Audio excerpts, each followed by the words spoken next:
Hello सेवा नमस्ते सबैजनालाई। आज चाहिँ हामी इलाम नगरपालिका वार्ड नम्बर 4 खाँदेतिर छौँ। हामी यति बेला ठ्याक्कै भन्नुपर्दा चिया बारीतिर छौँ। चिया रोपेको रहेछ यतातिर, एकदम रमाइलो छ। चिया यतातिरको पनि चिया छ। चिया हो, कस्तो मजाको रहेछ। यतातिर म चियाकै छेउछाउ हिँडिरहेको छु। चिया खाँदै भन्दा पनि चिया चाहिँ छैन। यतातिर 4 खाँदै के भन्ने, 4 खाँदै हो। एकदम रमाइलो भइरहेछ। यता चाहिँ चिया राख्ने ठाउँ।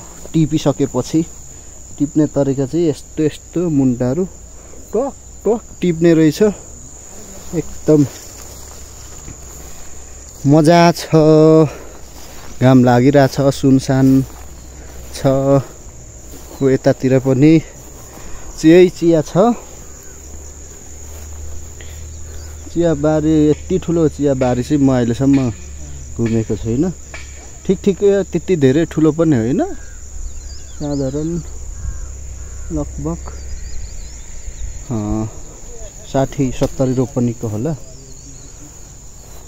छ। र हामी जाने चाहिँ यही मासतिर सन्दकपुर गाउँपालिकातिर जानु आँटेको छौँ। हामी चाहिँ अहिले बिसेर चिया हेर्दैछौँ। 45-46 सालको बगान अरे दाजु। ओहो, कहिलेको यो चिया बारी चाहिँ 45-46 सालतिर रोप्नु भएको रहेछ। अझै पनि कति वर्ष आयो हुन्छ यसको दाजु? खेतहरु के किराहरुले खायो भने त नभए एकखेप रोपेपछि जिन्दगीभरि। यो चियाको चाहिँ आयु हुँदैन अरे। आफूले जति स्याहार्न सक्यो त्यति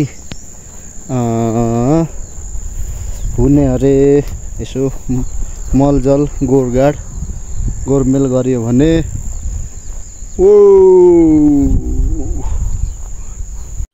त्यसलाई चाहिँ के भन्छ अरे दाजु? पुनिङ। हाम्रो दाजु चियाको साउ हुनुहुन्छ। म चाहिँ बगानको भनौँ मेरै हो बगान। हामी मालिक भनौँ न। 4 भाइ दाजुभाइ छौँ। 4 भाइको वार्षिक कति आम्दानी गर्नुहुन्छ दाजु? वार्षिक अब खेताला यो अहिले अब चियाको क्वालिटीहरू बेग्लै छ कि। हजुर। त्यसले गर्दा खेताला बेसी लाग्छ। खेताला नि बेसी, पैसा नि बेसी नै हुन्छ। भने चाहिँ अब वार्षिक लगभग हामी चिया चाहिँ 6 देखि 7 महिना टिप्छौँ। जेठ 1 महिना चाहिँ बाँझी टाइम हो। आम्दानी चाहिँ कतिको हुन्छ? आम्दानी हुन्छ अब यो लगभग अब हामी 50 रोपनी छ 4 भाइको। हजुर। अनि त्यसमा 10-12 लाखको दर हुन्छ व्यक्ति प्रति व्यक्ति। अनि त्यसमा अब खेतालाको दिनुपर्छ, गर्दा नि 5-6 लाख चाहिँ हुन्छ। वार्षिक 5-6 लाख। हस् दाजु। होइन कि यो चाहिँ यो अलि फाबेन चाहिँ भयो। अब साउनदेखि उता चाहिँ यो चाहिँ सबै यो टिपेहरूको यो सबै डर छ कि कुहिए जस्तो भयो। यस्तो मानिलिउँ यहाँ छ नि, यस्तो भएर जान्छ र यही चिया उखालेको मैले यहाँ। अब यसलाई 1 साल 2 साल पछाडि उखाले यो यिनीहरू अहिले हाम्रोसँग लाग्ने कि यिनीहरू अर्कै देखिन्छ। फेरि त्यसपछि यहाँ तलतिर अर्कै खालको देखिन्छ। यिनीहरू अर्कै देखिन्छ। पारा के होला थाहा भएन। ल हामी चाहिँ चिया बारको के भन्छ दृश्य हेरेर भनौँ या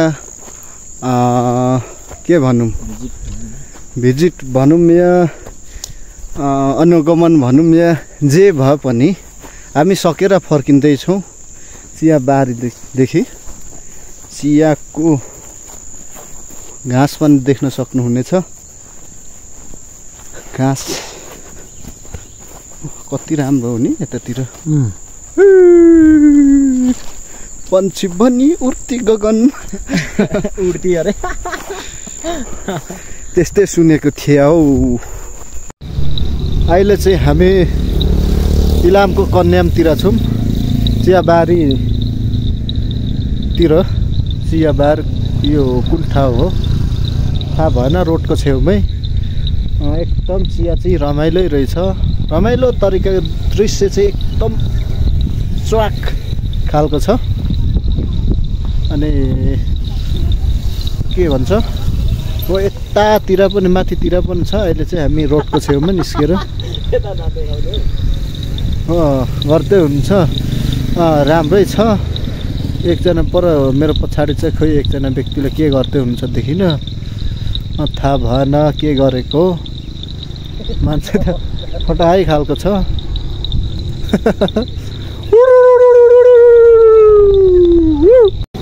अहिले चाहिँ हामी कन्याममा छौँ भोक लागेर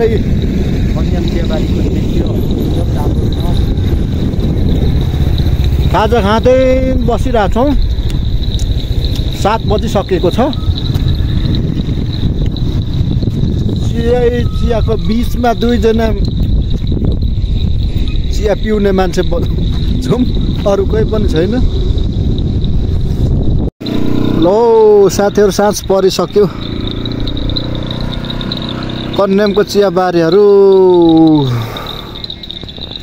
मासतिर पनि छ डाँडा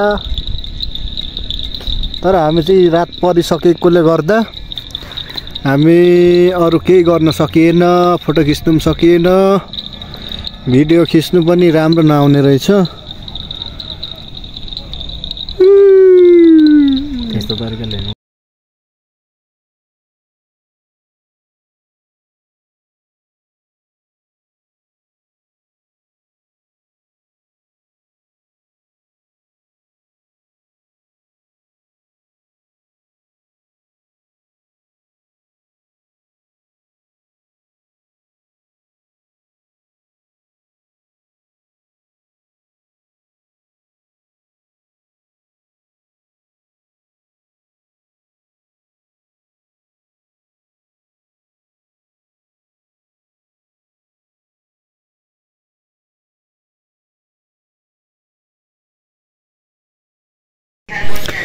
यो चाहिँ झापा बिर्टामोडतिरको बाटोको अवस्थाले गर्दा यस्तो भएको हो बाटो बनाउने क्रम चलिरहेको रहेछ त्यही भएकोले गर्दा धुलोले हेर्नु ट्युबवेल सुजको अवस्था के गर्नु नैलाएर आएको यस्तो भइसक्यो बिजोक छ ल हामी चाहिँ आज दमकको केबिआर होटलमा बसेर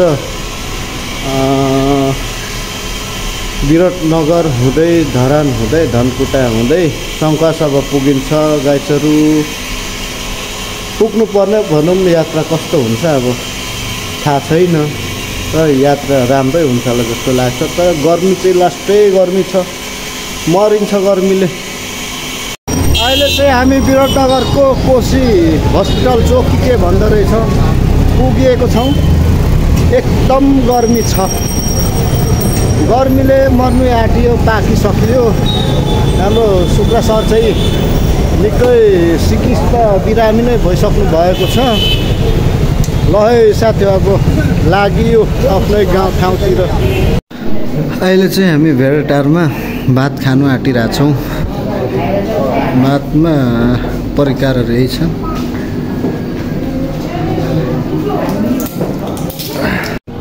लो है भात खाइयो है लो भात खाइयो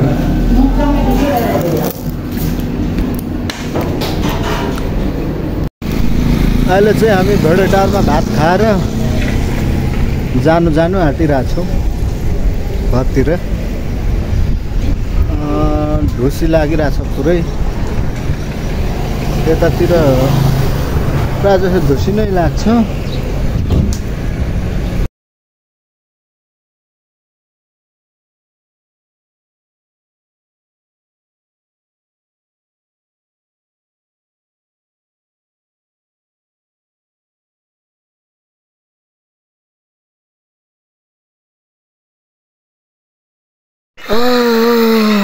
तीन दिनको हिँडाइले थकित महसुस भएर हामी चाहिँ बाटैमा सुतिरहेछौँ साथीहरू साह्रै बिजोक भयो जानलाई मातेको जस्तो भइसकियो। कुनातिर सुतिरहेको छौँ। रोड चाहिँ यता हाम्रो सुक्खा सहर उपर यतै हुन्छ। म चाहिँ नाली छेउमा सुतिरहेको छु है।